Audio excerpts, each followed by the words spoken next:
बहुत बहुत स्वागत है दोस्तों आप सभी का आज के इस नए वीडियो में। भूगोल का ये इंपॉर्टेंट सारे क्वेश्चन आप कवर कर लेते हैं तो यहाँ से पेपर में आपके क्वेश्चन ज़रूर से ज़रूर देखने को मिलेंगे। वो सारे इंपॉर्टेंट क्वेश्चन इस वीडियो के जरिए आपको कराने वाले हैं जो आपके पेपर में पूछे जाने वाले हैं। तो सबसे पहले यहाँ पे बहुविकल्पी की शुरुआत करेंगे। जैसे क्वेश्चन पूछा गया है, एवरग्रीन क्वेश्चन है, हर साल लगभग रिपीट करता है, किसी न किसी सेट में आ जाता है। कौन सा सेट आपके पास आएगा ये आपको नहीं पता है। कुल 7 सेट बनते हैं तो इसीलिए आप ये तैयार कर लीजिए। क्वेश्चन है कि मानव भूगोल के निम्न में से कौन सी संकल्पना प्रकृति की सर्वोच्चता में विश्वास करती है। यानी इसमें प्रकृति सर्वोच्च है, जो भी है प्रकृति ही है, प्रकृति सर्वशक्तिमान है और मानव इसका दास है।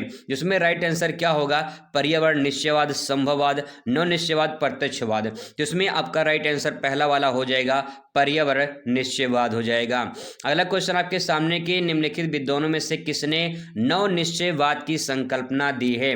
यहाँ पे नव निश्चयवाद की जो संकल्पना है, नव का मतलब होता है नया, ठीक है, और नया नया कपड़ा सिलाने आप जाते हैं किसके पास, टेलर के पास, तो इसमें टेलर आपका राइट आंसर हो जाएगा, यानी ग्रिफिथ टेलर इसमें करेक्ट आंसर हो जाएगा।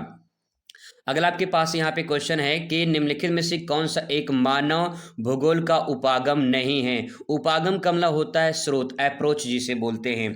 यहाँ पे क्षेत्रीय भिन्नता है, स्थानिक संगठन है, मात्रात्मक क्रांति है, अन्वेषण एवं वर्णन है। तो इसमें आपका राइट आंसर हो जाएगा मात्रात्मक क्रांति। अगला क्वेश्चन यहाँ पे है, नेक्स्ट है कि निम्नलिखित में से कौन सी एक भौगोलिक सूचना का स्रोत नहीं है। तो इसमें यात्री का विवरण, प्राचीन महाकाव्य, यहाँ पे प्राचीन मानचित्र है, ये प्राचीन मानचित्र है, प्राचीन महाकाव्य है, चंद्रमा से चट्टानी पदार्थ के नमूने। उसमें आपका राइट आंसर हो जाएगा प्राचीन महाकाव्य हो जाएगा। अगला क्वेश्चन यहाँ पे कि मानव भूगोल अस्थिर पृथ्वी और क्रियाशील मानव के बीच में परिवर्तनशील संबंधों का अध्ययन है, यह कथन किसका है। तो यह कथन है रटजल, विडॉल डी ब्लास, सैंपल, या फिर यहाँ पे एक ऑप्शन देखने को मिल जाएगा जीन ब्रून्स। इसमें राइट आंसर हो जाएगा एलन सी सैंपल, पूरा नाम इनका है, ठीक है। अगला क्वेश्चन यहाँ पे आ जाता है कि निम्नलिखित देशों में से जनसंख्या जो है सबसे अधिक किसकी है। तो डिपेंड करता है ऑप्शन पे, 3 नाम ध्यान रखेंगे। पहला नाम आता है यहाँ पे, अभी तो चीन का नाम ही आ रहा है, ठीक है। दूसरा नाम भारत का इसमें आता है, वैसे भारत नंबर 1 हो चुका है लेकिन अभी एनसीईआरटी में जो डाटा है वही हम लिखेंगे। इसके बाद तीसरे नंबर पे यूएसए आता है, ठीक है। तो यहाँ पे 3 नाम तो आपको पता होना चाहिए। तो यहाँ पे आपका राइट आंसर क्या हो जाएगा, संयुक्त राज्य अमेरिका हो जाएगा। क्वेश्चन नंबर नेक्स्ट आपके सामने के निम्नलिखित में से कौन सा विश्व का सबसे घना बसा महाद्वीप है। तो घना बसा महाद्वीप यानी जनसंख्या ज़्यादा है, यूरोप, एशिया, अफ्रीका या फिर उत्तरी अमेरिका। तो एशिया में देखिए चीन आता है, ठीक है, एशिया में भारत आता है। तो दुनिया की जब सबसे ज़्यादा आबादी भारत चीन में है तो सबसे ज़्यादा यहाँ पे घना बसा आबादी एशिया हो जाएगा, ठीक है। अगर यहाँ पे देखिए नेक्स्ट आप क्वेश्चन आपके सामने है कि निम्नलिखित में से किस महाद्वीप में जनसंख्या वृद्धि अधिक है।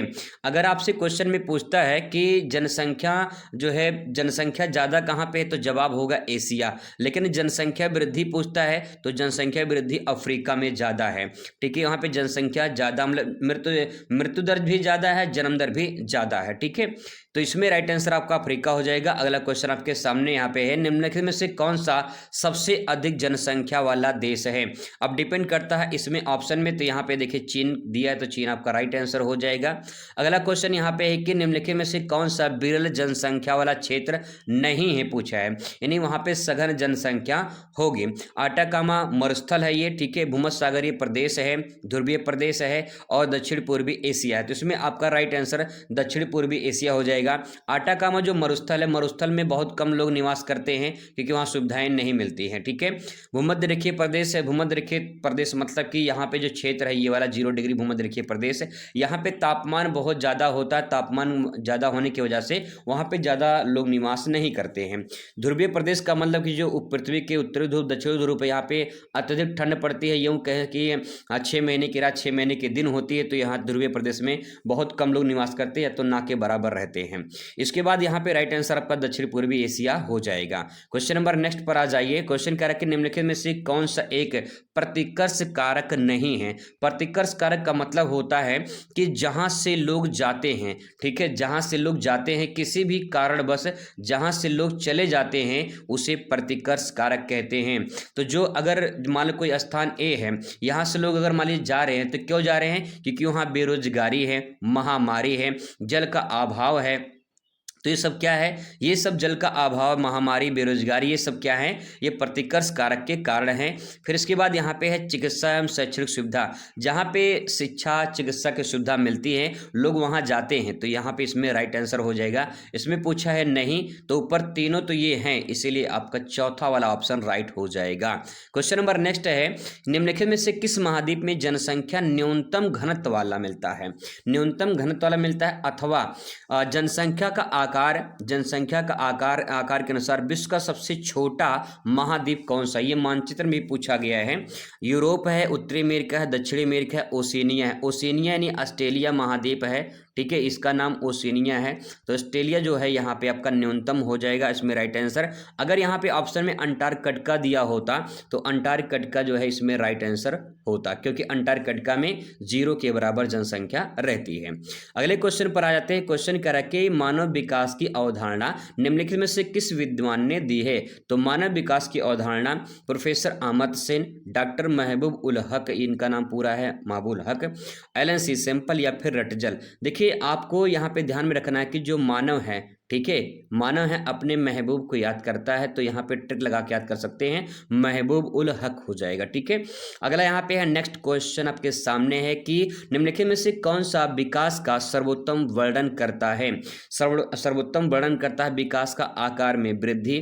नेक्स्ट आपके यहाँ ऑप्शन दिए गए, गुण में धनात्मक परिवर्तन, गुण में साधारण परिवर्तन, आकार में स्थिरता। तो इसमें आपका ये वाला राइट आंसर होगा, गुणों में धनात्मक परिवर्तन। क्वेश्चन नंबर नेक्स्ट है कि विश्व का सबसे अधिक मानव विकास सूचकांक वाला देश कौन सा है, किस महाद्वीप में है? ये क्वेश्चन इंपॉर्टेंट है, पूछा जाता है मानचित्र में। ये में जो देश होगा वो नार्वे होगा, ठीक है, और महाद्वीप का नाम होगा यूरोप महाद्वीप। यूरोप महाद्वीप में नार्वे आता है, नार्वे की राजधानी ओस्लो है। कभी की भी राजधानी भी पूछ लेता है, नार्वे की राजधानी ओस्लो, ठीक है। तो इसमें राइट आंसर आपका यूरोप हो जाएगा। 16 नंबर क्वेश्चन आपके सामने की प्राथमिक क्रिया नहीं है, नहीं है पूछा है, तो आखेट, खनन, कृषि या प्राथमिक क्रिया के अंतर्गत आते हैं, विनिर्माण आपका राइट आंसर हो जाएगा। क्वेश्चन नंबर 17 आपके सामने के निम्नलिखित में से कौन सा प्राथमिक क्रियाकलाप है? प्राथमिक क्रियाकलाप है विनिर्माण, व्यापार और शिक्षण, ये आपके द्वितीय के और जो तृतीय क्रिया के अंतर्गत आते हैं। खनन इसमें जो है आपका प्राथमिक क्रिया के अंतर्गत आता है। क्वेश्चन नंबर 18 आपके सामने के निम्नलिखित में से किस देश में सहकारी कृषि सफल परीक्षण किया गया है? भारत, रूस, डेनमार्क या फिर नीदरलैंड? इसमें सही जवाब का हो जाएगा डेनमार्क हो जाएगा। क्वेश्चन नंबर 19 की बात कर लेते हैं। रोपड़ फसल नहीं है पूछा है। रोपड़ फसल वो होती है जो बागानों में की जाती है, जो है बागानों में की जाती है और जो व्यवसाय के लिए की जाती है, ठीक है, जो व्यवसाय के लिए की जाती है, जिसमें पूंजी अधिक लगती है, श्रम अधिक लगता है। तो इसमें जो है आपका कॉफी, गन्ना, रबड़ हो जाएगा। गेहूं ये खाद्य फसल के अंतर्गत आता है। क्वेश्चन नंबर 20 आपके सामने है कि निम्नलिखित में से कौन सी बगाती फसल है? बगाती फसल के ही रोपड़ फसल कहा जाता है, ध्यान रखेंगे, ये भी क्वेश्चन घुमा दिया है थोड़ा सा। जूट है, गेहूं है, रबर है, धान है, तो बगाती फसल इसमें रबड़ आपका राइट आंसर हो जाएगा। क्वेश्चन नंबर 21 पर आ जाते हैं। 21 कह रहा है कि निम्नलिखित में से बगाती फसल नहीं है। क्वेश्चन रिपीट किए गए हैं, बार बार घुमा घुमा के पूछे गए हैं। बगाती फसल नहीं है, रबड़ है, कहवा है, चाय है, मक्का इसमें नहीं होगा। अगला क्वेश्चन है फजेंडा का अर्थ क्या है और फजेंडा किसके लिए प्रसिद्ध है? या फजेंडा जो है कहाँ की बागान है? मलेशिया के रबड़ के बागान को फजेंडा कहते हैं, ब्राजील में कहवा के बागानों को, श्रीलंका में चाय के बागानों को, अफ्रीका में कोको के बागानों को। इसमें सही जवाब का हो जाएगा ब्राजील में कहवा के बागानों को फजेंडा कहा जाता है। क्वेश्चन नंबर 23 पर आ जाते हैं। 23 कह रहा है कि किस प्रकार की कृषि खट्टे रसदार फलों की कृषि की जाती है? तो यहाँ पे बाजारी जो सब्जी होती है, बाजारी कृषि भी कह सकते हैं, सहकारी कृषि, रोपड़ कृषि या भूमध्य सागरीय कृषि। तो जो भूमध्य सागरीय कृषि होती है, इसके आसपास क्षेत्रों में खट्टे रसदार फलों की खेती की जाती है, जैसे अंगूर है, संतरा है, नींबू है, ये सब, ठीक है। चलिए दोस्तों आगे आते हैं। क्वेश्चन नंबर नेक्स्ट आपके सामने है, फूलों की कृषि क्या कहलाती है?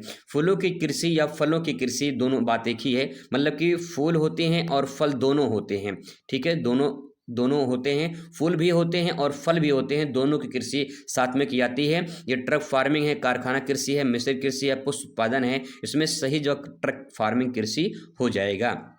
क्वेश्चन नंबर 25 आपके सामने कि निम्नलिखित में से कौन सा देश कहवा का उत्पादक देश है। कहवा का उत्पादक देश यानी कहवा सबसे ज़्यादा उत्पादन होता है इंडोनेशिया में, कोलंबिया में, ब्राज़ील में या फिर वियतनाम में। सही जवाब इसमें आपका हो जाएगा ब्राज़ील में कहवा उत्पादन सबसे ज़्यादा होता है। कहवा के बागानों को फजेंडा कहा जाता है। दोस्तों ये 25 इंपॉर्टेंट क्वेश्चन थे जो आप देखे हैं ऊपर। अब बात करेंगे यहाँ पे कुछ और इंपॉर्टेंट क्वेश्चन को जो आपके पेपर में वन लाइनर वन शॉट में पूछे जाते हैं। तो फटाफट आइए यहाँ पे आपको बता दें कि मानचित्र भी यहाँ से कवर हो जाएगा, ठीक है, क्योंकि मानचित्र वाले प्रश्न भी हो जाएंगे और आपके जो बहुविकल्पीय क्वेश्चन आते हैं ये कवर हो जाएंगे और जो आपका अति लघु आता है ये भी आपका कवर हो जाएगा। यानी एक तीर से तीन निशाना मारेंगे, आपने एक वीडियो से तीन टाइप के क्वेश्चन आप तैयार करने वाले हैं। तो सबसे पहले महत्वपूर्ण बिंदु देखेंगे। अगर आपसे क्वेश्चन पूछता है बहुविकल्पीय में कि क्षेत्रफल की दृष्टि से भारत विश्व में कौन सा स्थान है, जवाब होगा 7वां स्थान है। अगला क्वेश्चन है जनसंख्या के दृष्टि से भारत का विश्व में कौन सा स्थान है, दूसरा स्थान है, पहले पे चीन आप सभी जानते होंगे। अगला क्वेश्चन यहाँ पे कि क्षेत्रफल की दृष्टि से भारत का सबसे बड़ा राज्य कौन सा है। अब यहाँ से क्वेश्चन आता है मानचित्र के लिए, क्योंकि मानचित्र में ऐसे क्वेश्चन पूछे जाते हैं। तो राजस्थान इसमें राइट आंसर हो जाएगा क्षेत्रफल की दृष्टि से। नेक्स्ट है कि क्षेत्रफल की दृष्टि से भारत का सबसे छोटा राज्य कौन सा है, तो जवाब हो जाएगा गोवा। ये क्षेत्रफल की बात हो रही है। अब बात करते हैं जनसंख्या की। जनसंख्या की दृष्टि सबसे बड़ा राज्य जो हो जाएगा वो यूपी हो जाएगा, उत्तर प्रदेश हो जाएगा और सबसे छोटा जो राज्य है जनसंख्या में वो सिक्किम हो जाएगा। ठीक है, अब बात करते हैं जनसंख्या घनत्व के बारे में। भारत में जनसंख्या घनत्व सर्वाधिक जो राज्य हैं वो है बिहार, पश्चिम बंगाल। अगर ऑप्शन में आपका बिहार नहीं रहता तो पश्चिम बंगाल राइट आंसर होगा। बिहार पहले स्थान पे आता है, पश्चिम बंगाल दूसरे स्थान पर आता है। क्वेश्चन नंबर नेक्स्ट है कि जनसंख्या घनत्व में सबसे कम कौन है, तो अरुणाचल प्रदेश हो जाएगा। सबसे ज़्यादा बिहार का, सबसे कम अरुणाचल प्रदेश का हो जाएगा। ठीक है, अब यहाँ पे देखिए एक चीज़ थोड़ा सा ट्रिक लगा सकते हैं। यहाँ पे सबसे जो कम है वो अरुणाचल प्रदेश है यानी ए से शुरू होता है। सबसे ज़्यादा कहाँ पे है, बी से शुरू होता है यानी बिहार हो जाएगा। तो ए भी ध्यान रखेंगे। ठीक है, भारत में सर्वाधिक लिंगानुपात वाला राज्य कहाँ पे है, केरल में हो जाएगा और सबसे कम लिंगानुपात हो जाएगा आपका यहाँ पे हरियाणा हो जाएगा। ये भी क्वेश्चन इंपॉर्टेंट है, चित्र में पूछे जा सकते हैं यहाँ से क्वेश्चन। नेक्स्ट है कि भारत में साक्षरता दर कहाँ पे सबसे ज्यादा है, तो केरल में सबसे ज्यादा साक्षरता दर है। भारत में सबसे कम साक्षरता दर कहाँ पे है, तो बिहार में सबसे कम साक्षरता दर है। नेक्स्ट है कि सर्वाधिक मानव विकास सूचकांक कहाँ पे है, तो जवाब होगा केरल में सबसे ज्यादा मानव विकास सूचकांक है और सबसे कम मानव विकास सूचकांक बिहार है। अगर उड़ीसा दिया है तो उड़ीसा भी आपका यहाँ पे ऑप्शन में आ जाएगा। ठीक है, अब आते हैं कुछ इंपॉर्टेंट क्वेश्चन पर नजर डालते हैं जो आपके क्वेश्चन अति लघु में पूछे जा सकते हैं। तो क्वेश्चन है कि मानव संसाधन से क्या तात्पर्य है। एवरग्रीन क्वेश्चन है भाई साहब, इसको तैयार कर लीजिए, दिमाग में बैठा लीजिए। मानव संसाधन कई बार पूछा गया है। मानव संसाधन, मानव संसाधन में लिखेंगे मानव संसाधन से अभिप्राय मानव की कुशलता, बौद्धिक और शारीरिक क्षमता से होता है, जिसके आधार पर प्रकृति जो है प्राकृतिक संसाधनों का उपयोग करके आर्थिक विकास संभव बनाता है। यहाँ पे प्रकृति के आधार पे जो है क्या करता है, मानव संसाधनों को संभव बनाता है। इसको अगर एक लाइन में आपको समझना है तो बस आप इतना समझ लीजिए, मानव अपने आप में सबसे बड़ा संसाधन है। पहला पॉइंट, मानव क्या है, अपने आप में सबसे बड़ा संसाधन है। मानव जब अपने बुद्धि का इस्तेमाल करता है, ठीक है, जब मानव अपने बुद्धि का इस्तेमाल करता है प्लस अपने शरीर से काम करता है, तो मानव क्या करता है, अपने शरीर से काम करके, बुद्धि से काम करके मानव विकास कर सकता है। जैसे जिसकी जितनी बुद्धि होगी, जैसा जिसका शरीर काम करेगा यानी स्वस्थ होगा, काम करेगा, पैसा मिलेगा, पैसा मिले तो विकास होगा। सिंपल सी बात है। इस प्रकार से आप ऐसे भी इसे बनाकर लिख सकते हैं। क्वेश्चन नंबर अगले पर आ जाते हैं। जनसंख्या घनत्व को परिभाषित कीजिए या जनसंख्या घनत्व से आप क्या समझते हैं। इसमें लिखेंगे जनसंख्या घनत्व में लिखेंगे प्रति वर्ग किलोमीटर पे निवास करने वाले व्यक्तियों की संख्या को जनसंख्या घनत्व कहा जाता है। मान लीजिए कोई 1 किलोमीटर का एरिया है, ठीक है, 1 किलोमीटर स्क्वायर एरिया है। अब इस 1 किलोमीटर एरिया में जितने व्यक्ति निवास करेंगे उन जनसंख्या को जनसंख्या घनत्व कहा जाएगा।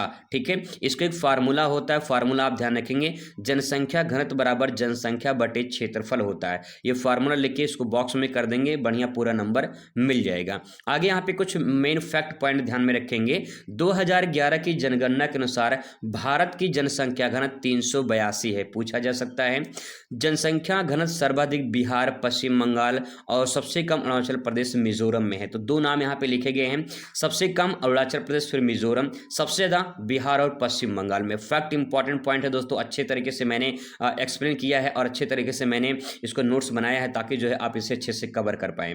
बात करते हैं लिंगानुपात से आप क्या समझते हैं, तो यहाँ पे लिखेंगे लिंगानुपात प्रति हजार पुरुषों के पीछे महिलाओं की जो संख्या होती है उसी को लिंगानुपात कहते हैं। इन्हें कितने मेल हैं, ठीक है, और कितने फीमेल हैं, इन दोनों का जो अनुपात होता है इसी के अनुपात को लिंगानुपात कहा जाता है।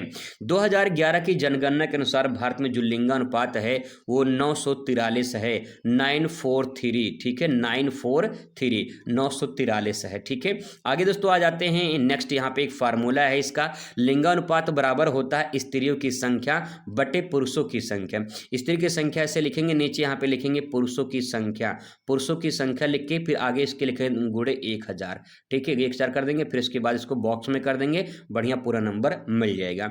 अब यहाँ पे दोस्तों सबसे ज्यादा पूछा जाने वाला सवाल, ये आपके दीर्घ उत्तरीय में भी आ सकता है क्वेश्चन, आप चाहे प्रीवियस ईयर पेपर उठा के देख लीजिए, बहुत बार पूछा गया ये क्वेश्चन।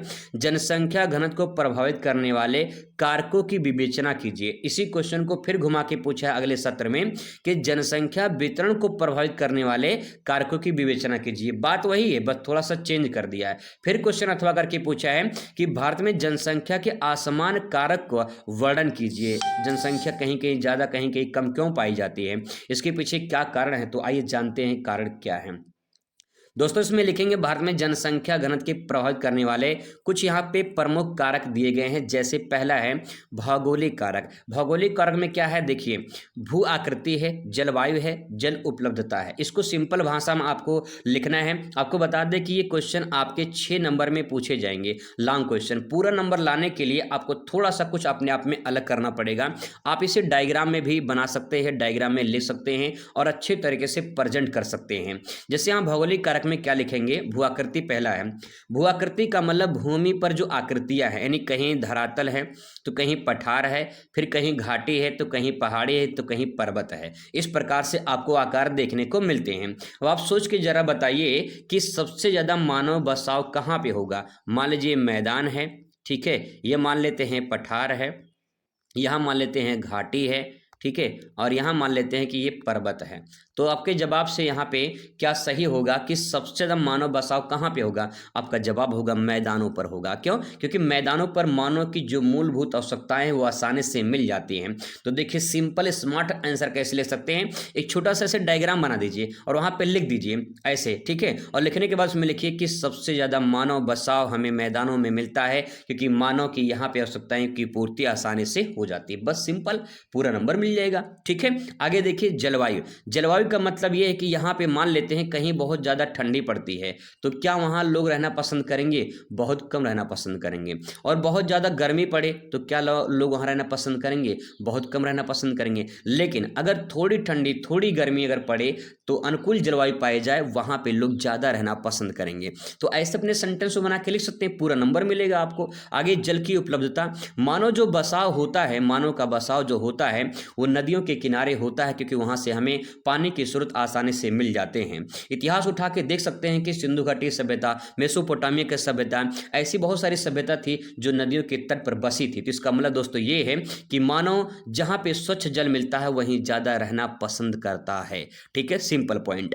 आगे दोस्तों यहाँ पे अगला पॉइंट है आर्थिक कारक। आर्थिक कारक में खनिज है, नगरीकरण है, औद्योगिकरण है।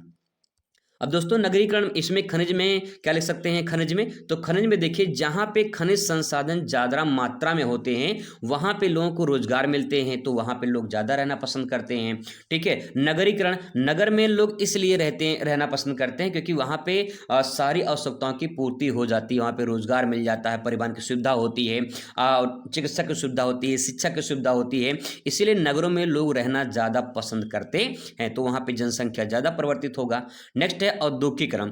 औद्योगिकरण का मतलब यह है कि जहां पे उद्योगों का ज्यादा विकास होता है, निर्माण होता है, वहां लोग अपने जीवन यापन के लिए, रोजगार के लिए जाते हैं तो वहां पे जनसंख्या ज्यादा देखने को मिलती है, सिंपल। अगला पॉइंट दोस्तों आप यहाँ पे लिखेंगे सामाजिक कारक। सामाजिक कारक में देखिए सांस्कृतिक यानी सांस्कृतिक, धार्मिक, राजनीतिक। अब यहाँ पे 3 पॉइंट दिया गया है। सांस्कृतिक का मतलब ये है कि जहाँ पे लोगों की संस्कृति बची रहे, उनकी संस्कृति का सम्मान हो, वहाँ लोग ज़्यादा रहना पसंद करते हैं। धार्मिक का मतलब ये होता है कि जहाँ जैसे मान लो हिंदू के लोग रहते हैं, वहाँ हिंदू रहना पसंद करेंगे, जहाँ मुस्लिम वहाँ मुस्लिम रहना पसंद करते हैं, जहाँ जैन है, सिख है, ईसाई है, ऐसे ऐसे जो धार्मिक क्षेत्र होते हैं अपने अपने धर्म के अनुसार लोग रहना पसंद करते हैं, तो धार्मिक लोगों को प्रभावित करता है। राजनीतिक, जहां राजनीति अच्छी होती हो, जहां राजनेता अच्छे होते हो, जहां विकास होता हो, तो इस प्रकार से वहां लोग रहना पसंद करते हैं। अब छोटा सी बात आपको बता दें कि अगर मान लीजिए ये क्वेश्चन जो आपका पूछा गया, यहाँ पे काफी इंपॉर्टेंट क्वेश्चन है, अगर ये क्वेश्चन 2 नंबर में पूछता है तो आपको सिर्फ 2 हेडिंग बना देनी है। ठीक है, 2 हेडिंग, पहला हेडिंग और दूसरा हेडिंग आपको लिख देना है, बस आपका पूरा नंबर मिल जाएगा। लेकिन अगर ये क्वेश्चन 4 नंबर में पूछता है तो आपको करना क्या है कि 4 पॉइंट लिखेंगे। ठीक है, 4 पॉइंट, और उसके बारे में थोड़ा थोड़ा आप लिखेंगे, तब पूरा नंबर आपको मिलेगा। और अगर 6 नंबर में क्वेश्चन पूछा जाए, ठीक है, तो 6 नंबर मतलब लॉन्ग क्वेश्चन अगर पूछा जाए तो पूरा का पूरा डायग्राम अच्छे से बनाइए और इसे पूरा प्रेजेंट कर दिए, बेहतरीन नंबर आपको मिलेगा। ठीक है, अगले क्वेश्चन पर दोस्तों आ जाते हैं। यहाँ पे क्वेश्चन करा जनसंख्या वृद्धि से आप क्या समझते हैं। बहुत ही इंपॉर्टेंट क्वेश्चन है, कैसे कैसे घुमा के क्वेश्चन पूछा गया है, हर साल देख सकते हैं पेपर पैटर्न में यहाँ पे कि जनसंख्या वृद्धि से आप क्या समझते हैं, जनसंख्या वृद्धि के कारण बताइए। फिर अथवा करके इसी क्वेश्चन को दूसरे तरीके से पूछा है, जनसंख्या वृद्धि के कारण उत्पन्न होने वाले समस्याओं को उपाय बताइए, ऐसा पूछा जा सकता है। फिर क्वेश्चन पूछा गया है कि भारत में जनसंख्या वृद्धि एवं वितरण तथा वितरण की विवेचना कीजिए, ऐसा क्वेश्चन पूछा जाएगा आपसे घुमा घुमा के। तो यहाँ पे सबसे पहले आप क्या करेंगे, जनसंख्या वृद्धि के बारे में बताएंगे। तो इसमें लिखेंगे आप, किसी भी क्षेत्र में एक निश्चित समय में लोगों की संख्या में होने वाले परिवर्तन को जनसंख्या वृद्धि कहा जाता है। ये परिवर्तन हमेशा धनात्मक होता है। अब दोस्तों इसमें डायग्राम बना सकते हैं, सिंपल सा डायग्राम। मान लीजिए कोई एक स्थान है, ठीक है, एक स्थान है, यहाँ पे मान लीजिए 50 लोग रहते हैं। ठीक है, 50 लोग रहते हैं। अब इसके बाद जो है 5 सालों में, 5 सालों बाद इसी जगह पर फिर से सर्वे किया गया तो वहाँ पे 500 लोग हो गए। कितने लोग हुए, 500 लोग हो गए। ये जो परिवर्तन हुआ है इसी को जनसंख्या वृद्धि कहा जाता है। एक डायग्राम में बना दीजिए, बढ़िया पूरा नंबर मिलेगा कि एक स्थान है जहाँ पे मान लीजिए 50 लोग हैं, 5 साल बाद, ठीक है, यहाँ पे लिखिए 5 साल बाद, 5 साल बाद वहाँ पे अगर 500 लोग हो जाते तो इसे परिवर्तन को जनसंख्या वृद्धि कहते हैं। सिंपल सेंटेंस, कोई रट्टा मारने दो तो बस समझने वाली बात है, अगर समझ जाएंगे तो आसानी से लिख पाएंगे। अब आइए बात करते हैं कि जनसंख्या वृद्धि आखिर होती क्यों है, क्यों जनसंख्या वृद्धि होती है। पहला पॉइंट है कम उम्र में शादी, जल्दी शादी होगी, जल्दी बच्चे होंगे, तो कम उम्र में शादी का कारण माना जाता है जनसंख्या वृद्धि में। ठीक है, अगला पॉइंट है मृत्यु दर में कमी, जन्म दर में वृद्धि। आपको बता दें कि हर एक सेकंड में कम से कम 2 बच्चे जन्म लेते हैं। पूरी दुनिया की बात कर रहे हैं, भारत में नहीं, पूरी दुनिया में हर एक सेकंड में कम से कम 2 बच्चे जन्म लेते हैं। तो आप सोच सकते हैं कि इतनी तीव्र गति से जनसंख्या वृद्धि हो रही है। ठीक है, तो जनसंख्या वृद्धि का कारण माना जाता है। अगला है अशिक्षा, जब लोग शिक्षित नहीं रहते हैं तो कहीं न कहीं जनसंख्या बढ़ाने में सबसे बड़ा योगदान होता है, क्योंकि वो समझ नहीं पाते हैं, कोई जो नियम वगैरह होते हैं, जो कानून वगैरह होते हैं उसको समझ नहीं पाते हैं, और अशिक्षा के कारण जनसंख्या वृद्धि हो जाती है। कुछ लोग सोचते हैं कि हम 2 हमारे 5 हों, हम 2 हमारे 6 हों, हम 2 हमारे 10 हों, ऐसा फार्मूला अपना लेते हैं। ऐसा होता भी है, ऐसा समाज में है भी, लेकिन अगर शिक्षित है, पढ़े लिखे हैं तो हम 2 हो जाएंगे। ठीक है, हम 2 हो जाएंगे और हमारे 1 हो जाएंगे, या हमारे भी 2 होंगे, हम 2 हमारे 2, इस प्रकार से नियम चलाएंगे। तो लेकिन यहाँ पे अशिक्षा है तो जनसंख्या वृद्धि का कारण हो जाएगा। आगे दोस्तों यहाँ पे बहुत सारे कारण हैं, बहुत सारे कारण ले सकते हैं, जैसे जलवायु परिवर्तन। जलवायु परिवर्तन भी कहीं के कारण माना जाता है, क्योंकि जो बॉडी के अंदर हार्मोन्स चेंज होते हैं वो जलवायु परिवर्तन के कारण होता है, उसके कारण भी जनसंख्या वृद्धि होती है। चिकित्सा सेवा में वृद्धि, जैसे जैसे मेडिकल सुविधा बढ़ रही है, लोगों के इलाज हो रहे हैं, अच्छे से उनका सुविधा मिल रही, इलाज हो रहे हैं, तो जब डेथ रेट कम हो जाएगी तो बर्थ रेट ज़्यादा हो जाएगी, यानी वृद्धि दर बढ़ जाएगी। ठीक है, सिंपल है। परिवार नियोजन नहीं अपनाना, बहुत सारे लोग परिवार नियोजन नहीं अपनाते हैं, यानी हम 2 हमारे 2 रूल नहीं अपनाते हैं, या हम 2 हमारे 1 का रूल अपनाना चाहिए, लेकिन लोग नहीं अपनाते, जिसके कारण जनसंख्या वृद्धि होती है। आगे यहाँ पे अंधविश्वास। अंधविश्वास का मतलब ये है कि लोग मानते हैं कि अगर मान लीजिए दो बेटी हो गई हैं तो लोग मानते हैं अगर बेटा नहीं हुआ है तो जो है कहीं न कहीं उनका वंश आगे नहीं बढ़ेगा। तो इस प्रकार से क्या सोचते हैं कि दो बेटी हो गए हैं तो एक बेटा हो जाए, तो उसी बेटी के कारण जो है कभी-कभी ऐसा होता है तीसरी बेटी हो जाती है, चौथी बेटी हो जाती है, पाँचवीं बेटी हो जाती है, तो ये सब जनसंख्या वृद्धि का कारण माना जाता है अंधविश्वास, ठीक है? और बहुत सारी अंधविश्वास पुरानी परंपराएं हैं जिसे लोग मानते हैं ग्रामीण समाज में। नेक्स्ट है विवाह की अनिवार्यता।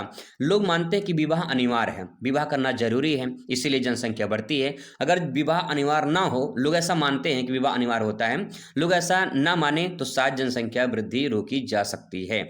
अगला यहाँ पे समस्या क्या हो सकती है अगर जनसंख्या बढ़ रही है? बहुत समस्या हो सकती है भाई साहब। आपको एक मजेदार बात बता दें कि हिंदी में आपका इसमें से निबंध आ सकता है, तो आप इसे अच्छे से देख लीजिए, एक तीर से दो निशाना लग जाएगा, हिंदी में निबंध भी तैयार हो जाएगा, अच्छे से आप पर्जन भी कर पाएंगे, पूरा नंबर आपको मिल जाएगा। तो यहाँ पे देखिए कितनी सारी समस्याएं हैं। पहला समस्या है खाद्यान्न की समस्या। अब भाई सिंपल सी बात ये है कि अगर मान लीजिए आपके घर में जो है 6 लोग हैं, ठीक है, कमाने वाला एक है और उसी में जनसंख्या बढ़ रही है, फिर 2 लोग हो गए, 8 बढ़ जाएगी जनसंख्या, कमाने वाला एक ही है, तो खाद्यान्न में समस्या होगी कि नहीं होगी? बिल्कुल होगी। जनसंख्या बढ़ रही है, खाद्यान्न में तो जो है खाद्यान्न तो नहीं बढ़ रहा है ना, तो समस्या उत्पन्न होगी 100%। बेरोजगारी की समस्या बढ़ेगी, आवास की समस्या बढ़ेगी, प्रति व्यक्ति आय की समस्या बढ़ेगी, राष्ट्रीय आय की समस्या बढ़ेगी। तो कहीं न कहीं ये सारी समस्याएं हैं जिसको आप नोट कर सकते हैं, अच्छे से अपने शब्दों में बनाकर लिख सकते हैं। रहन सहन में गिरावट भी देखने को मिलेगा, पर्यावरण प्रदूषण बढ़ेगा और सामाजिक समस्या भी बढ़ेगी, यानी लड़ाई झगड़े मारपीट ये सब शुरू हो जाएंगे, दंगे और लूटपाट ये सब समस्याएं शुरू हो जाएंगी और हो भी रहा है। अब यहाँ पे समस्या है तो समस्या का उपाय भी बताइए। तो आपके जो निबंध में पूछा जाएगा वो पूछा जाएगा जनसंख्या वृद्धि की समस्या और समाधान। समाधान का मतलब उपाय, तो ऊपर समस्या आप देख लिए, उसके बारे में थोड़ा थोड़ा आप लिख देंगे और यहाँ पे उपाय आप देख लेते हैं। उपाय में क्या है? विवाह की जो आय है विवाह की आयु, ठीक है, विवाह की जो आयु है इसमें बढ़ोतरी की जाए, ठीक है, पहला पॉइंट। नेक्स्ट है परिवार नियोजन अपनाया जाए, यानी हम दो हमारे दो, ऐसा रूल। मनोरंजन की सुविधा बनाई जाए, जैसे लोग आज के डेट में क्या करते हैं कि मनोरंजन की सुविधा नहीं लेते हैं, घर में ही रहते हैं, घर में ही रहते हैं, तो बच्चे जनसंख्या बढ़ती रहती है। सरकारी नीति नहीं अपनाते हैं, सरकारी नीति अपनाना चाहिए जो सरकार का नियम है। शिक्षा में वृद्धि करना चाहिए, अगर ये सब किया जाए तो शायद जनसंख्या कम किया जा सकता है, कंट्रोल किया जा सकता है, ठीक है। तो इस प्रकार से इसके बारे में लिख सकते हैं। इसके बाद तो आता है अगला क्वेश्चन, मोस्ट इंपॉर्टेंट क्वेश्चन आपके सामने है, भारत में ग्रामीण और नगरीय संगठन को समझाइए। अथवा करके क्वेश्चन पूछ सकता है, पूछा गया है पिछले सालों में कि भारत की जनसंख्या के व्यवसायिक संगठन का विवरण दीजिए। संगठन पूछा है यहाँ पे, अथवा करके फिर क्वेश्चन देखिए, जनसंख्या संगठन से आप क्या समझते हैं, ग्रामीण और नगरीय संगठन के में अंतर बताइए। ऐसा क्वेश्चन आपको देखने को मिलेगा। तो सबसे पहले आपको समझना है कि जनसंख्या संगठन होता क्या है, तभी तो आप आगे लिख पाएंगे। तो लिखते हैं इसमें जनसंख्या संगठन, ये संगठन यहाँ पे संगठन लिख चुका है, ये संगठन रहेगा, ठीक है। जनसंख्या संगठन का तात्पर्य लोगों की आयु, लिंग, धर्म, जाति, क्षेत्र और भाषा साक्षरता के आधार पर अगर अध्ययन किया जाए, बांट कर उनको अध्ययन किया जाए तो उसे हम जनसंख्या संगठन कहते हैं, ठीक है। अब मैं थोड़ा सा आपको डिफरेंस बता दूं, यहाँ पे दो सेंटेंस है आपका, यहाँ पे जो सेंटेंस वो है, एक संगठन होता है, दूसरा यहाँ पे संगठन लिखा गया है, ठीक है। दोनों का मतलब समूह होता है, लेकिन संगठन में क्या होता है, इसमें जो संगठन होता है इसमें कई धर्म के लोग, कई जाति के लोग, कई भाषा के लोग जब एक साथ समूह में इकट्ठा हो जाएं तो उसे हम संगठन कहते हैं। लेकिन अगर संगठन बनानी है, संगठन, तो इसमें एक ही जाति के लोग, जिससे मान लो कोई जाति ए है तो जितने लोग उसमें संगठन समूह में शामिल होंगे वो सब ए जाति के लोग ही होंगे। मान लीजिए कोई ए धर्म है, मान लेते हैं, मैं किसी में धर्म जाति का नाम नहीं लूंगा, ठीक है, मान लेते हैं कोई धर्म ए है, तो उस धर्म में मान लीजिए जो संगठन में शामिल होंगे वो ए धर्म के लोग, सभी जितने लोग होंगे सब ए धर्म के लोग ही होंगे। मान लीजिए जो संगठन बनेगा अगर गर्ल्स हैं तो केवल पूरे गर्ल्स ही होंगे, अगर बॉयज का संगठन है तो पूरा उसमें बॉयज ही होंगे। तो कहने का मतलब क्या है कि जब एक विशेष प्रकार के समूह संगठन बनाए, ग्रुप बनाए, समूह बनाए, तो उसे हम संगठन या संगठन के नाम से जानते हैं, ठीक है। आई होप क्लियर हो चुका होगा। अब यहाँ पे देखिए, जैसे ग्रामीण नगरीय संगठन, भाषा के आधार पे संगठन होता है, धार्मिक संगठन होता है, तो यहाँ पे ये इस प्रकार से डिवाइड कर सकते हैं। ठीक है, चलिए आगे दोस्तों बात करते हैं। अब यहाँ पे ग्रामीण संगठन और नगरीय संगठन में अंतर बताइए। तो पहले बात करेंगे ग्रामीण संगठन की। गांव में रहने वाले जनसंख्या को ग्रामीण जनसंख्या कहते हैं और उसकी विशेषता यहाँ पे नीचे दी गई है, तो यहाँ पे देख पाएंगे इनकी क्या विशेषता होती है। ग्रामीण जो संगठन होते हैं उसमें मुख्य व्यवसाय उनका कृषि होता है, पहला पॉइंट। दूसरा है जनसंख्या जो होती है ग्रामीण जनसंख्या, उनका जीवन स्तर अपेक्षाकृत जो है निम्न होता है। अपेक्षाकृत का मतलब कि शहर की अपेक्षा, ठीक है, निम्न होता है। आगे यहाँ पे है गांव में संयुक्त परिवार देखने को मिलते हैं, ये सब इसकी विशेषता है। और नेक्स्ट है सामाजिक भिन्नता देखने को मिलती है। हम नोट करके यहाँ पे लिख सकते हैं कि भारत एक गाँव देश है, अधिकांश जनसंख्या गाँव में निवास करती है। लगभग 68.84% जनसंख्या गाँव में निवास करती है। ये पूछा जा सकता है कितनी जनसंख्या गांव में निवास करती है, तो 68.84% जनसंख्या गांव में निवास करती है। अब बात करते हैं नगरीय संगठन की। इसमें लिखेंगे नगरों में निवास करने वाले जनसंख्या को नगरीय संगठन कहते हैं। सिंपल सी बात है, जो लोग गांव में निवास करेंगे उनको ग्रामीण संगठन कहेंगे और जो लोग नगर में निवास करेंगे उनको नगरीय संगठन कहेंगे। सिंपल, ठीक है। नगरीय संगठन की क्या विशेषता है, तो यहाँ पे देखिए क्या विशेषता है, लिखेंगे नगरीय जनसंख्या अधिकतर रोजगार अथवा व्यवसाय या नौकरी में लगे रहते हैं। नेक्स्ट पॉइंट है नगरीय क्षेत्र में जो है शिक्षा क्या होती है, उच्च होती है। अगला है नगरीय जो क्षेत्र होते हैं वहाँ जीवन स्तर जो है अपेक्षाकृत कैसी होती है, उच्च होती है। शिक्षा भी उच्च होती है, जीवन भी स्तर उच्च होता है। अब इसके बाद यहाँ पे कुछ पॉइंट और है, जैसे कि नगरीय जनसंख्या लोग अपने कार्यों में रुचि रखते हैं और नगरीय क्षेत्र में एकल परिवार देखने को मिलता है, वहां संयुक्त परिवार देखने को नहीं मिलता है, सब अपने अपने से मतलब रखते हैं। नोट में देखिए यहाँ पे सर्वाधिक नगरीय जनसंख्या जो नगरीकरण है महाराष्ट्र में हुआ है। 2011 की जनगणना के अनुसार भारत में 31.6% जनसंख्या नगरों में निवास करती है। ठीक है, अब दोस्तों बात करते हैं यहाँ पे अगले चैप्टर से क्वेश्चन पूछे जाते हैं, जैसे कि यहाँ पे मानव बस्ती से। तो मानव बस्ती के प्रकार बताइए, ऐसा क्वेश्चन देखने को मिलेगा। मानव बस्ती के प्रकार दो प्रकार के होते हैं, एक नगरीय बस्ती होती है, दूसरा ग्रामीण बस्ती होती है। तो नगरीय बस्ती में जो आपने अभी नगरीय ग्रामीण संगठन लिखा है वह चीज इसमें भी शामिल होता है, आप इसे उसी तरह से लिख सकते हैं, लेकिन थोड़ा सा मैं आपको बता दे रहा हूं कैसे इसको चेंज कर सकते हैं। ठीक है, दो तरीके से आंसर को लिख सकते हैं, बात एक ही है। इसमें लिखेंगे कि नगरीय बस्ती से तात्पर्य उन कस्बा क्षेत्रों से होता है जिसमें अधिकांश लोग द्वितीय तृतीय कार्य में संलग्न होते हैं। ठीक है, नगर ऐसे सघन या अस्थायी बसे मानवीय अधिवास होते हैं जिनमें गैर कृषि क्रियाएं की जाती हैं। गैर कृषि का मतलब उद्योग, व्यापार, परिवहन, पर्यटन, ये सब जो है काम किए जाते हैं। अगला पॉइंट लिखेंगे ग्रामीण बस्तियां। ग्रामीण बस्तियां वे होती है जहां अधिकतर लोग प्राथमिक कृषि में यानी प्राथमिक जो व्यवसाय होता है यानी कृषि उसमें संलग्न होते हैं यानी शामिल होते हैं और जीविकापार्जन के लिए जीविकापार्जन, यहाँ पे जीविकापार्जन ये सेंटेंस गलत का है, जीविकापार्जन होगा, जीविका ऐसे लिखेंगे इसको, जीविकापार्जन। ठीक है, जीविकापार्जन ऐसे पूरा सेंटेंस होगा। ठीक है, जीविकापार्जन के लिए कृषि और पशुपालन करते हैं, सिंपल सेंटेंस। ठीक है, अब दोस्तों इसके बाद अगला क्वेश्चन देखिए, काफी इंपॉर्टेंट क्वेश्चन है कि भारत में नगरीय बस्ती के प्रकारों का वर्णन कीजिए, अथवा करें क्वेश्चन पूछ सकता है कि प्रकारों के आधार पर भारतीय नगरों का वर्णन कीजिए। अच्छा क्वेश्चन है भैया, बहुत इंपॉर्टेंट क्वेश्चन है, पूछा गया है। तो उत्तर आप लिखेंगे प्रकारों के आधार पर नगरों का वर्गीकरण।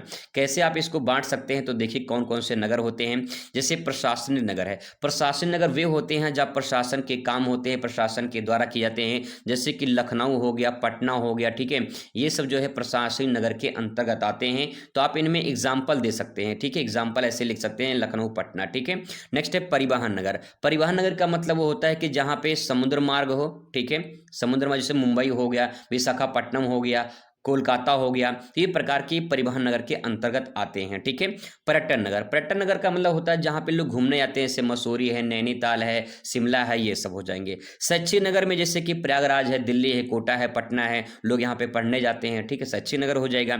नेक्स्ट है औद्योगिक नगर। औद्योगिक नगर वो होते हैं जैसे कि आपका यहाँ पे जो झारखंड में है, झारखंड में बोकारो है। ठीक है, बोकारो है, जमशेदपुर है, रानीगंज है, ये सब जो है औद्योगिक नगर के अंतर्गत आते हैं। नेक्स्ट है गैर गैरसैंण या छावनी नगर, ये इंपॉर्टेंट है, आपसे अलग से पूछा जा सकता है कि गैरसैंण नगर से आप क्या समझते हैं। तो गैरसैंण नगर या छावनी नगर वो होते हैं जहां पे सेना के प्रशिक्षण केंद्र होते हैं, कैंटोनमेंट जिसे बोलते हैं, शॉर्ट फॉर्म में उसे कैंट बोला जाता है।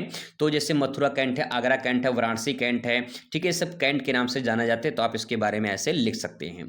इसके बाद तो यहाँ पे अगला क्वेश्चन है कि ग्रामीण बस्तियों के प्रकारों का उल्लेख कीजिए, अथवा करके क्वेश्चन पूछा गया कि ग्रामीण बस्तियों की वर्गीकृत कीजिए, कौन कौन सी ग्रामीण बस्तियां होती हैं। तो यहाँ पे देखिए सबसे मोस्ट इंपॉर्टेंट क्वेश्चन में ग्रामीण बस्तियों के प्रकार में गुच्छित बस्ती देखने को मिलती है। गुच्छित बस्ती का मतलब होता है, इसके एग्जाम्पल के माध्यम से समझ सकते हैं, जैसे अंगूर का गुच्छा होता है, अंगूर का जो गुच्छा होता है वो एक तरह से गुच्छा होता है ऐसे, ठीक है, जैसे चाबी का गुच्छा, अंगूर का गुच्छा। तो सभी जो अंगूर होते हैं वो पास पास में होते हैं, सटे होते हैं। ऐसे जब मानव बस्तियां पास पास में ऐसे सटे होते हैं, जब मानव बस्तियां आपस में ऐसे पास पास में सटे होते हैं, तो ऐसी बस्ती को गुच्छित बस्ती कहा जाता है। सिंपल। नेक्स्ट है अर्धगुच्छित बस्ती। जब गुच्छित बस्ती से छोटा सा कस्बा अलग हो जाए, पूर्वा अलग हो जाए, तो उसे अर्धगुच्छित बस्ती कहा जाता है। ठीक है। नेक्स्ट पल्ली बस्ती। जब अर्धगुच्छित से और छोटी सी पल्ली, जो छोटी सी एक कस्बा अलग हो जाए, कोई क्षेत्र अलग हो जाए, तो उसे हम कहते हैं पल्ली बस्ती कहते हैं। और पल्ली बस्ती से जब कोई दूर बस्ती बस जाए तो उसे हम प्रक्षिप्त बस्ती कहते हैं। सिंपल। एक आंसर में पूरा सटीक आंसर दे सकते हैं। एक बार फिर से देख लीजिए। गुच्छित बस्ती का मतलब होता है कि जहां पे आबादी पास पास में हो, आबादी मतलब घर घर पास पास में हो, जनसंख्या ज्यादा हो, ऐसी बस्ती गुच्छित बस्ती के नाम से जानी जाती है। पहला पॉइंट। दूसरा है, जब इसी बस्ती से एक छोटा सा कस्बा अलग हो जाता है तो उसे हम अर्धगुच्छित बस्ती कहते हैं। तीसरा पॉइंट, जब इसी अर्धगुच्छित बस्ती से छोटा सा कस्बा अलग होता है तो उसे हम पल्ली बस्ती के नाम से जानते हैं। नेक्स्ट पॉइंट है कि जब एक दूर कोई घर बस जाए छोटा सा, ठीक है, इस पल्ली बस्ती से दूर कोई दूर दराज घर बसे हो तो उसे हम प्रक्षिप्त बस्ती के नाम से जानते हैं। तो इस प्रकार से दोस्तों डायग्राम बना के अच्छे से प्रेजेंट कर सकते हैं, बढ़िया पूरा नंबर मिल जाएगा। यहाँ पे एक्सप्लेन किया है मैंने अच्छे से, आप इसे देख सकते हैं, पूरा अच्छे से यहाँ पे सेंटेंस को लिखा गया है। अब आता है क्वेश्चन नेक्स्ट है कि ग्रामीण बस्तियों के प्रतिरूप, ग्रामीण बस्तियों के जो है प्रतिरूप के बारे में वर्णन करना है। ठीक है, कौन कौन से प्रतिरूप हैं, तो देखिए रेखीय प्रतिरूप है। रेखीय प्रतिरूप का मतलब ये होता है कि जब घर, जैसे मान लो रेखा है, रेखा का मतलब सड़क है, ठीक है, नदी है, सड़क है, नहर है, तो सड़क के किनारे ऐसे घर बने होते हैं, ठीक है, सड़क किनारे ऐसे घर बने होते हैं, तो एक सड़क रेखा में गया है तो इसे रेखीय प्रतिरूप कहा जाता है। सिंपल। आगे यहाँ पे वृत्ताकार प्रतिरूप। वृत्ताकार प्रतिरूप मतलब जैसे कि तालाब है एक, तो तालाब के से झील है, तालाब है, इसके किनारे किनारे ऐसे घर बसे होते हैं, इसे भैया कहते हैं वृत्ताकार प्रतिरूप, यानी वृत्ताकार में ऐसे होता है। ठीक है। नेक्स्ट है आयताकार प्रतिरूप। आयताकार का मतलब आयत ऐसे होता है जिसकी लंबाई चौड़ाई बराबर होती है। तो जो सड़क होते हैं वो इस प्रकार से सड़क होते हैं, ठीक है, सड़क होते हैं, इस प्रकार से मिले होते हैं, तो यहाँ पे जो घर बसे होते हैं वो आयताकार प्रतिरूप कहलाते हैं। ठीक है। वर्गाकार, ये वर्गाकार है, यहाँ पे सेंटेंस वर्गाकार रहेगा। वर्गाकार का मतलब इसकी चारों भुजाएं बराबर होती है तो उसे हम वर्गाकार कहते हैं। क्या होता है, जब सड़कें समकोण पर काटती हैं ऐसे करके, इस प्रकार से, तो यहाँ पे देखिए आयताकार वर्गाकार दोनों बन जाएगा। ठीक है। तो यहाँ पे घर ऐसे सड़क किनारे बसे होते हैं, छोटा छोटा डायग्राम बना के ऐसे लिख देंगे ना तो पूरा बढ़िया नंबर मिल जाएगा। इस प्रकार से आयताकार बना के उसमें छोटा सा डायग्राम बना देंगे और लिखेंगे सड़क किनारे जो घर बसे होते हैं वैसे घर आयताकार वर्गाकार कहलाते हैं। त्रिभुजाकार का मतलब क्या होता है, त्रिभुजाकार का मतलब जैसे त्रिभुज बने होते हैं ऐसे टाइप का। इसमें होता क्या है कि जो आपके सड़क होते हैं वो त्रिभुज के आकार में ऐसे बने होते हैं, जिसमें घर ऐसे किनारे किनारे बने होते हैं, उसी को जो है प्रतिरूप को, बसाव को त्रिभुजाकार कहते हैं। ठीक है। फिर जो सड़क होते हैं, कभी कभी आप देखेंगे सड़क में क्या होता है कि जो सड़क होते हैं ये ऐसे, मान लो एक सड़क गया है तो यहाँ से एक सड़क ऐसे निकला होता है तो देखने में टी आकार का लगता है, तो इसे क्या कहेंगे हम, इसे कहेंगे टी आकार का। ठीक है। और कभी कभी ऐसा होता है एक सड़क ऐसे आ रहा है, ठीक है, फिर एक सड़क ऐसे मुड़ गया है और सड़क ऐसे चला गया है तो इसको कहते हैं वाई आकार का। ठीक है, वाई आकार का हो जाएगा। इसको आप ऐसे भी समझ सकते हैं, मान लो यहाँ सड़क जा रही है तो ये सड़क जो है इधर से एक ऐसे निकल गया है और सड़क ऐसे चला गया है तो देखने में ये वाई की तरह लगता है। ठीक है। यहाँ पे ऐसे ही बना सकते हैं, इस सड़क ऐसे निकल गया है, इसे वाई की तरह ऐसे बना सकते हैं। ठीक है। तो ये हो जाएगा आपका सड़क प्रतिरूप। नेक्स्ट इसके बाद तो आता है यहाँ पे अगला है चैप्टर 3 से क्वेश्चन यहाँ पे जैसे बनता है क्वेश्चन दोस्तों यहाँ पे है कि भारत में भूमि उपयोग के प्रमुख संवर्गों का उल्लेख कीजिए। तो पहले क्वेश्चन एक बार समझिए, कह रहा कि भूमि उपयोग के प्रमुख संवर्ग।